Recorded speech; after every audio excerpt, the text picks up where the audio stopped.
And if Jesus Christ has not been raised, your faith is futile. You are still in your sins. The resurrection of Jesus Christ is the cornerstone of Christianity.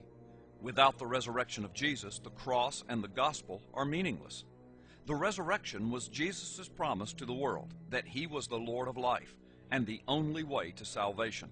Had he not been raised from the dead, he would have just been another martyr, another religious guru crucified by the Roman government.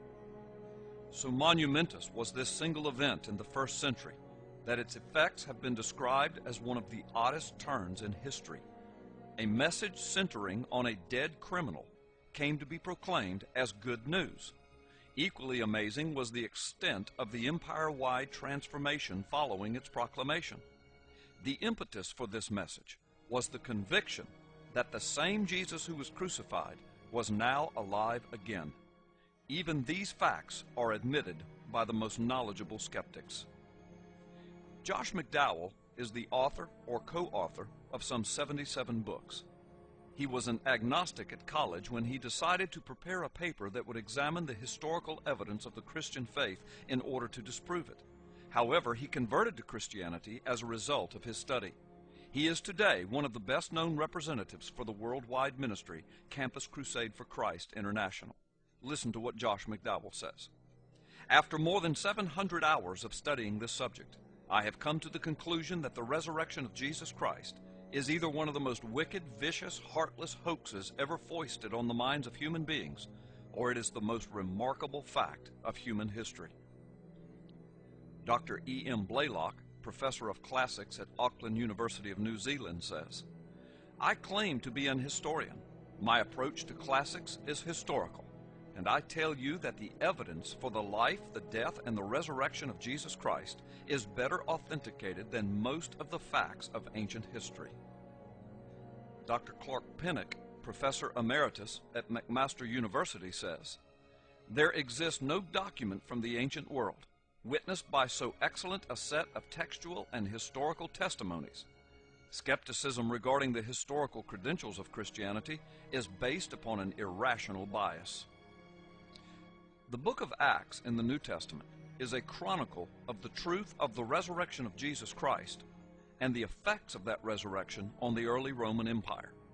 Listen to what Dr. A.N. Sherwin-White, a classical Roman historian of Oxford University, who does not claim to be a Christian or a defender of the Christian faith, listen to what he has to say about the book of Acts. From his book entitled Roman Society and Roman Law in the New Testament, Oxford Press, 1963. For the New Testament book of Acts, the confirmation of historicity is overwhelming. Any attempt to reject its basic historicity, even in matters of detail, must now appear absurd. Roman historians have long taken it for granted. He further states in his book that it would usually take more than 2 generations for the legendary elements to so completely displace the historical facts as to make the Gospels useless to critical historians. This is important since the book of Acts was written just 30 years from the actual event it records, far less than 2 generations. The basic facts of the resurrection are these. 3 days after Jesus' death and burial, some women who went to his tomb found the body gone. In subsequent weeks, his disciples claimed that God had raised him from the dead and that Jesus had appeared to them various times before ascending into heaven. From that foundation, Christianity spread throughout the Roman Empire and has continued to exert great influence down through the centuries upon the entire planet. Because the New Testament provides the primary historical source for information on the resurrection, many critics during the 19th century attacked the reliability of these biblical documents. But by the end of the 19th century, archaeological discoveries had confirmed the accuracy of the New Testament manuscripts. Discoveries of early papyri bridged the gap between the time of Christ and existing manuscripts from a later date. Over 24,000 copies of early New Testament manuscripts are known to be in existence today, written in many different languages of the world. The Jewish historian Josephus, writing for the Roman government in the 70s AD, records many incidental details regarding Christ and the church. Josephus, who was probably alive during the time of Christ, attested to the reality of Jesus' existence and the claims of his resurrection.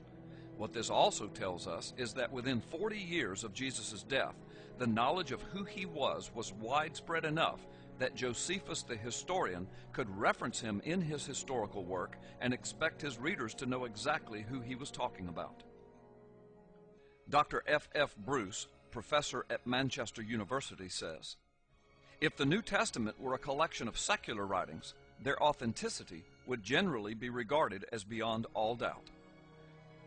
After the body of Jesus was placed in a solid rock tomb, an extremely large stone was rolled against the entrance of the tomb. Large stones weighing approximately 1 to 2 tons were normally rolled by means of levers against the tomb entrance. A Roman guard of strictly disciplined fighting men was stationed to guard the tomb. This guard affixed on the tomb the Roman seal, which was meant to prevent any attempt at vandalizing the sepulchre. Anyone trying to move the stone from the tomb's entrance would have broken the seal and thus incurred the wrath of Roman law and the Roman emperor. But 3 days later, the tomb was empty. The followers of Jesus said he had risen from the dead. They reported that he appeared to them during a period of 40 days, showing himself to them by many infallible proofs. Paul the Apostle recounted that Jesus appeared to more than 500 of his followers at one time, the majority of whom were still alive and who could confirm what Paul was writing. So many security precautions were taken with the trial and the crucifixion, the burial and the entombment, the sealing and the guarding of Jesus' tomb, that it becomes very difficult for critics to defend their position that Christ did not rise from the dead. But the most telling testimony of all must be the lives of those early Christians. We must ask ourselves, what caused them to go everywhere telling the message of the risen Christ? Had there been any visible benefits to them from their efforts, like prestige or wealth or increased social status or material benefits, we might logically attempt to account for their actions, for their wholehearted and total allegiance to this risen Christ. But as a reward for their efforts, those early Christians were beaten, stoned to death, thrown to the lions, tortured and crucified. Even some of their children were killed before their very eyes. Every conceivable method was used to stop them from talking about this resurrected Jesus. But they laid down their lives as the ultimate proof of their complete confidence in the truth of their message and the risen Lord. Here is a question for you. What difference does it make whether or not you believe that Jesus died on Calvary's cross and then rose again from the grave? From John chapter 20, verse 26 through 28. And after 8 days, again his disciples were inside, and Thomas was with them. And Jesus came, the doors having been shut, and stood in their midst and said, "Peace be with you." Then he said to Thomas, "Reach here your finger, and see my hands, and reach here your hand, and put it into my side, and be not unbelieving, but believing." And Thomas answered and said unto him, "My Lord and my God." Thomas was willing to accept the evidence he saw. The question is, how much evidence will it take for you? As Jesus states in the very next verse to Thomas, "Because you have seen me, you have believed. Blessed are those, Thomas, who do not see me and yet believe."